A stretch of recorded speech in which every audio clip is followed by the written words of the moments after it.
हाय. आज सकाळपासून इतकी लगबग चालू आहे ना, 4:30 वाजल्यापासून लगबग चालू आहे माझी. कसली आहे ते पुढे व्हिडिओमध्ये कळेलच. पण सकाळ आज एकादशीची, आषाढी एकादशी सकाळ खूप प्रसन्न गेली आहे. खूप छान वाटतंय आणि व्हिडिओची सुरुवात सुद्धा. सकाळी ना आज योगा क्लासमध्ये ना हे होता, म्हणजे आषाढी एकादशीचा विठ्ठल रुक्मिणीचा प्रोग्राम होता. मी छोट्याशा क्लिप तुमच्यासोबत शेअर करतेच. आत्ता मी घरी आले. सकाळी 5:30ला मी गेले होते. तुम्हाला 5 वाजता मी एक छोटीशी क्लिप दिसलीच असेल की मिस्त्री माझ्या या जानवारीला प्रेस करत होते. सो आत्ता मी घरी आले. सगळं झाल्यानंतर तरी तिथे कार्यक्रम सुरूच होता, पण माझं असं होतं की अगस्ती उठला असेल म्हणून मी घाबरून पटपट घरी आले. आणि आता हे सगळं आवरलं, मस्त दिसते मी. आणि मी छोट्या क्लिपसुद्धा तुमच्यासोबत शेअर करते. बऱ्यापैकी साज मी काढलेलं आहे, ते पण इथं दुसरे होते काढायचे ते काढले. आणि आता म्हटलं थोडंसं आता चेंज करते. परत एकदा आंघोळ करावी लागेल मला, कारण सकाळी मी आंघोळ करून वगैरे गेले होते, पण परत एकदा करावं लागेल कारण माझी देवपूजा राहिली. सकाळी खूप घाई गडबडसाठी आता देवपूजा वगैरे करते, घर पुसून घेते आणि मग देवपूजा करते. आणि जसं मंदिरात पण जायचं आहे. सगळ्यात आधी तर तुम्हाला सगळ्यांना आषाढी एकादशीच्या सगळ्यांना खूप खूप मनपूर्वक शुभेच्छा. आय होप तुमची पण आषाढी एकादशी खूप छान गेली असेल. माझी कशी जाते मी व्हिडिओमध्ये तुमच्यासोबत शेअर करतेच. पण आता चला स्टे ट्यून. मी कशी दिसत होते कशी मी छान दिसत होते आणि मी खरंच छान दिसत होते. चला बाय बाय, स्टे ट्यून. परत एकदा आंघोळ केली आणि त्यानंतर देवपूजा वगैरे घरातली आवरली, फरशा पुसून घेतल्या आणि मस्त असे मंदिरात आलो. जवळच हे महादेवाचं मंदिर होतं. म्हटलं महादेवाच्या मंदिरात जाऊन दर्शन घेऊन येऊया म्हणून दर्शन घ्यायला आलो. आणि इतकं सुंदर महादेवाचं मंदिर सजवलेलं होतं ना, छान पिंड इतकी छान सजवली होती. मस्त असं दर्शन घेतलं. अगस्त्यालाही पूजा करायला शिकवली आज आणि त्याने व्यवस्थित पूजाही केली. आम्ही दोघांनी निवांत बसून केलं, कारण सकाळी सकाळी जरा गर्दी कमी असते, थोड्या वेळाने खूप गर्दी वाढेल. आणि आम्ही जेव्हा निघालो होतो ना, तेव्हा बायकांचे पारायण वगैरे हे करण्यासाठी बायकांचे ग्रुप आले होते, त्यामुळे आम्ही लवकर गेलो. यासाठी बरं वाटत होतं आणि इतकं छान वाटत होतं. वातावरण जास्त ऊन नव्हतं, काही नाही, एकदम आभाळी वातावरण होतं. त्यामुळे आम्ही बराच वेळ मंदिरात बसलो. एकदम निसर्गरम्य वाटत होतं, झाडं वगैरे. आणि मंदिरातच खेळण्यासाठी हे झोका वगैरे आहे, तो अगस्त्याला ते दिसल्यावर तर खेळायचंच असतं म्हणून तो निवांत असा थोडा वेळ खेळला. त्यानंतर घरी आल्यानंतर फराळ बनवला. आणि फराळाला साधा सिंपल फराळ होता. शेंगदाण्याची चक्की आणि साबुदाण्याची खिचडी, कढी आणि केळी, हे सगळं आमचं नॉर्मल फराळ केला. आणि त्यानंतर मस्त अशी ताणून झोपी गेली होती. आणि ही संध्याकाळची क्लिप आहे, कारण कट टू संध्याकाळ. दिवसभर काही शूट करायची इच्छा झाली नाही. सकाळी 4:30 वाजता उठले आणि त्यानंतर थोडी संध्याकाळची क्लिप ॲड करूया म्हटलं.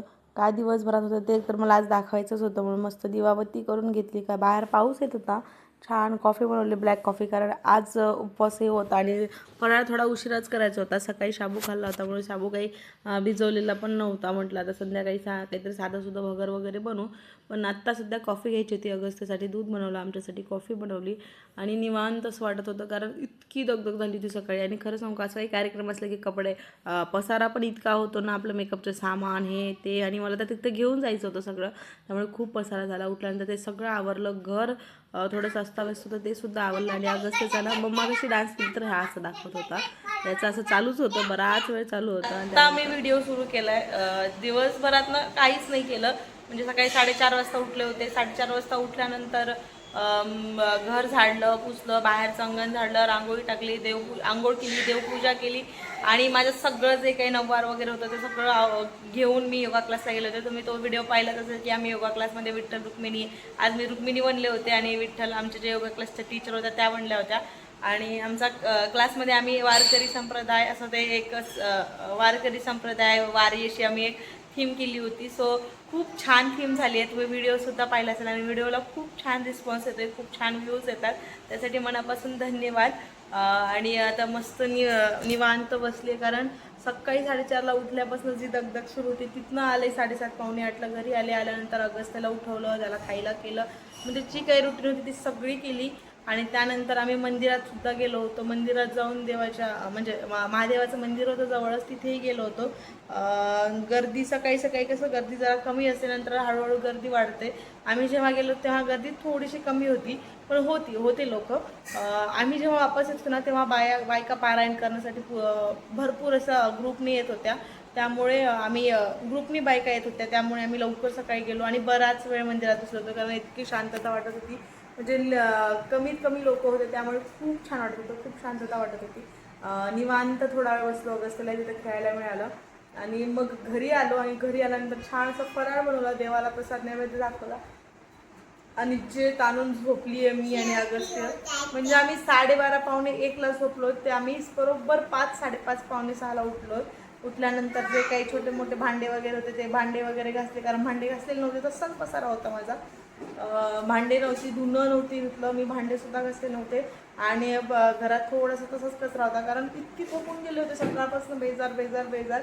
काही कार्यक्रम करायचे म्हणजे की आपण तसेच बेजार होऊन राहतो, पण खूप थकले होते. त्यामुळे पटापट पटापट उठल्यानंतर सगळं आवरलं, भांडे घासले, अगस्त्याला खायला दिलं आणि फरशा धुणं कपडे धुवून टाकले. आता प्रॉब्लेम असा झाला आहे, आमची मशीन खराब झाली कपड्याची, त्यामुळे मला हातानेच कपडे धुवावं लागतात. गेले 8-10 दिवस झालं मी हातानेच कपडे धुते. सो ते कपडे वगैरे धुतले आणि आत्ता पाऊस सुरू झाला आहे. सो आता आय डोंट नो कपडे वाळतील का नाही वाळतील, का उद्या ऊन पडलं तर ठीक आहे, कपडे वाळायला पाहिजे. आणि निवांत असं आता बसलो निवांत, कारण खूप 1-1.5 तास झालं कंटिन्यू कामं करते. त्यामुळे अशी छान अशी ब्लॅक कॉफी घेतली आणि निवांत थोडा वेळ बसेल. आत्ता तर शाबू भिजवलेला नाही आहे, कारण सकाळी शाबू खाल्याने जास्त शाबूही सहन नाही होत, पित्त झाल्यासारखं होतं आणि असं कचकचल्यासारखं होतं. त्यामुळे म्हटलं आता भगर बनवूया.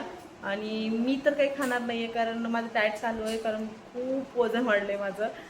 त्यामुळे मला डाएट करायचं आहे. मग किमान माझं जेवढं वजन होतं ना त्यापेक्षा तरी मला 2-3 किलो वजन कमी करायचंच आहे 1-1.5 महिन्यात. कारण पुढच्या महिन्यात म्हणजे सप्टेंबर महिन्यात माझ्या चुलतीची एंगेजमेंटसुद्धा आहे.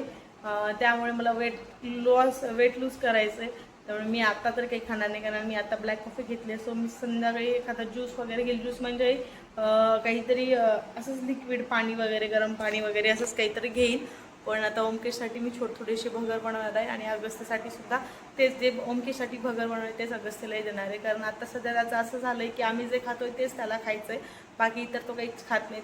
त्याला जे दिले ते त्याला खायचंच नसतं, असं खमंग फोडणी वगैरे पाहिजे. सो ते बनवते मी. भगर कशी बनवते त्याची रेसिपीसुद्धा याच व्हिडिओमध्ये तुमच्यासोबत शेअर करते. तर चला आता स्टे ट्यून. आणि असा सगळा ओव्हरऑल आमचा दिवस होता आज आषाढी एकादशीचा. चला स्टे ट्यून. पुढे मी काय काय भगर वगैरे बनवताना पुढे काय काय करते, संध्याकाळी झोपेपर्यंत काय करणार आहे ते ब्लॉग मी कंटिन्यू करणार आहे. So stay tune. बराच वेळ टाईमपास करून झाल्यानंतर म्हटलं चला आता फराळ बनवायला लागूया, कारण खूप उशीर झाला ना, पण नंतर खावंसंही वाटत नाही. आणि भगर मला आवडते, पण ओमकेशला एवढी काही आवडत नाही. पण आता शाबू भिजवलेला नव्हता, म्हटलं आता भगरच खावे लागेल म्हणून थोडी थोडी भगर बनवली. आणि मला दहीसुद्धा लावायचं होतं. सो दही लावण्याची एक ट्रिकसुद्धा मी असं तुमच्यासोबत शेअर करते. मागच्या वेळेस दही लावलं ना, थोडंसं माझ्याकडून आंबट झालं होतं, म्हटलं आता थोडी सायसुद्धा ॲड करूया म्हणून थोडी सायची काही वरती साय आली होती, तुपासाठी न काढता दह्यासाठीच काढून घेतली. आणि पूर्ण दही जे असतं ना, दही पूर्णच्या पातेल्याला मी असं कोटिंग करून घेते, पूर्ण पातेल्याला लावून घेते, जेणेकरून दही घट्ट बनेल, असं पातळ पातळ बनणार नाही. आणि जेव्हा मी ओमकेशला सांगत होते की माझा शूट सुरू आहे आणि त्यांना जेव्हा लक्षात आलं, त्यांचं स्टाईल मारणं चालू होतं, पण तेव्हा ते इतके पटकन या बाजूला गेले आणि आम्ही दोघं इतके हसलो, म्हणजे कॉमेडी झाली ती. तुम्हाला लक्षातच आलं असेल. पण असं मग मस्त कोटिंग करून घेतली पातेल्याला आणि दही वगैरे सगळं ॲड करून घेते मी. आणि त्यानंतर कोमट दूध झाल्यानंतर टाकते. त्याबरोबर मी आणखीन एक इन्ग्रेडियंट टाकते, ते तुमच्यासोबत शेअर करते. इकडे ना तुम्हाला दाखवते बघा मी कशी बनवली आहे, तसं मी तयार केलं होतं. आणि इकडे भगरसाठी मी तेलामध्ये आपले जे काही ठेचा बनवतो आपण, मिरची देतो ठेचा, आणि बटाटे टाकते आणि ते फ्राय करून भगर टाकून शेंदे मीठ टाकून पाणी टाकून शिजवून घेते. शेंगदाणेसुद्धा मी ॲड करते. बाकीचे लोक जिरे वगैरे ॲड करतात, पण आमच्याकडे जिरे वगैरे खात नाहीत, मग मी काही जिरे वगैरे ॲड करत नाही. त्यानंतर ना मी दूध वगैरे कढीसाठी पण तसंच करते मी.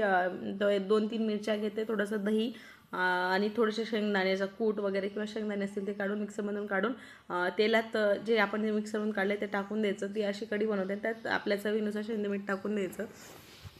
सो कढीची सुद्धा अशी क्विक रेसिपी मी तुमच्यासोबत शेअर केली. सो अशा आमच्याकडे जिरे वगैरे खात नाहीत, त्यामुळे मी जिरे वगैरे ॲड करत नाही. बहुतेक भरपूर ठिकाणी जिरे वगैरे खातात उपवासाला, पण आमच्याकडे खात नाहीत आणि आम्हाला पहिल्यापासून सवय नाही, त्यामुळे मी काही ॲड केले नाही. आणि त्यानंतर दही लावताना ना मी सगळं दूध जे काही आपलं कोमट झालेलं असतं ते कोमट झालेलं दही त्यात टाकून द्यायचं. आणि त्याच्यामध्ये ना 1-2 हिरव्या मिरच्या टाकायच्या, जेणेकरून दही एकदम पातळ होणार नाही आणि खूप घट्ट दही होतं. मी तुम्हाला नेक्स्ट क्लिपमध्ये किंवा पुढच्या उद्याच्या व्लॉगमध्ये नक्की दाखवेल की दही कसं बनलेलं होतं. इतकं घट्ट दही बनतं ना, तुम्हीसुद्धा ट्राय करा की 2 हिरव्या मिरच्या टाका आणि ट्राय केल्यावर मला कमेंट करून सांगा की तुमचं दही कसं बनलेलं होतं. चला मस्त असं दही वगैरे लावून घेतलं. छान कढी खिचडी बनवली. कढी आणि भगर बनवलं आणि मस्त असा फराळ करायला बसलो निवांत असा. आणि मी इकडे कढी खिचडी बनवते तर अगस्त्यचं आणि अगस्त्यच्या बाबाचं मस्त इथे खेळणं चालू होतं. दोघं छान निवांत खेळत होते आणि असं दोघं निवांत खेळत असले ना की माझे कामही पटापट होतात. नाहीतर अगस्त्य इतका क्रँकी एखाद्या दिवशी झाला ना की मग सगळं बोर होऊन जातं. छान फराळ वगैरे करून घेतला आणि मग आता माझी किचन आवरायची ड्युटी झाली. भांडे वगैरे घासून घेतले, त्यानंतर किचनवट्टा क्लीन करून घेतला. आणि संध्याकाळी ना किचनवट्टा क्लीन करायचं मला खूप आवडतं, कारण मला संध्याकाळी किचनवट्टा क्लीन लागतो. एक वेळा फरशा नाही पुसल्या मला दिवसभरातच चालतं, पण किचनवट्टा मला क्लीन लागतोच, कारण किचनवट्टा क्लीन असेल ना खूप मळमळल्यासारखं होतं. निवांत असं छान किचनवट्टा क्लीन करून घेतला. आणि बेसिंग तर मी रात्री क्लिअरली खूप क्लीन ड्राय करून ठेवते, कारण जे काही कॉक्रोचेस तर नाहीच आहेत आमच्या घरी, कारण मी पेस्ट कंट्रोल करून घेतलेलं आहे. पेस्ट कंट्रोल करूनही मला 2-2.5 वर्ष झाले, पण ह्या 2-2.5 वर्षात एकदासुद्धा कॉक्रोच आलेला नाही आहे. आता काय माहिती पुढच्या मे बी मला आता सप्टेंबर ऑक्टोबरमध्ये करून घ्यावं लागेल, कारण 2-3 वर्ष झालेले आहेत पण एकही कॉक्रोच आलेला नाही. खरंच तुम्हीसुद्धा पेस्ट कंट्रोल करून घ्या जवळपास तुमच्या असेल तर. पण तरीही मी किचनची जी काही आपली हे असते बेसिंग असते ती मी क्लीन करून ठेवते, स्वच्छ करून ठेवते. त्यानंतर रात्री बदाम सगळं जे भिजवले ते ठेवते. आणि असा होता माझा आषाढी एकादशीचा दिवस. तर आता सगळे कामं वगैरे आवरलेत, घरी एकदम टापटीप झालंय, जेवण वगैरे झालंय, भांडे वगैरे घासले, किचनवट्टाही क्लीन केला, सगळं आवरलंय. आणि व्लॉगसुद्धा आता इथेच एंड करते. भेटूया पुढच्या व्लॉगमध्ये. आणि व्लॉग कसा वाटला तर कमेंट करून नक्की सांगा. चला आता व्लॉगला एंड करते. नक्कीच नवीन काहीतरी घेऊन येईल मी तुमच्यासोबत. असं डोक्यात काहीतरी प्लॅन आहे, पण बघू आता ते कधी शक्य होते, किंवा एक सिरीज तयार करू असं आमचं म्हणजे माझा असा विचार आहे. पण आता बघते कधीपासून सुरू करायची ते. असो चला आता ब्लॉगला इथेच एंड करते, कारण खूप मोठा ब्लॉग करण्यातही काही अर्थ नाही. त्यामुळे ब्लॉग एंड करते. कसा वाटला ब्लॉग, आवडला असेल तर लाईक, शेअर आणि चॅनलला सबस्क्राईब करा, व्हिडिओला लाईक करा. भेटूया पुढच्या ब्लॉगमध्ये. तर स्वतःची काळजी घ्या आणि कमेंट करायला विसरू नका. चला बाय.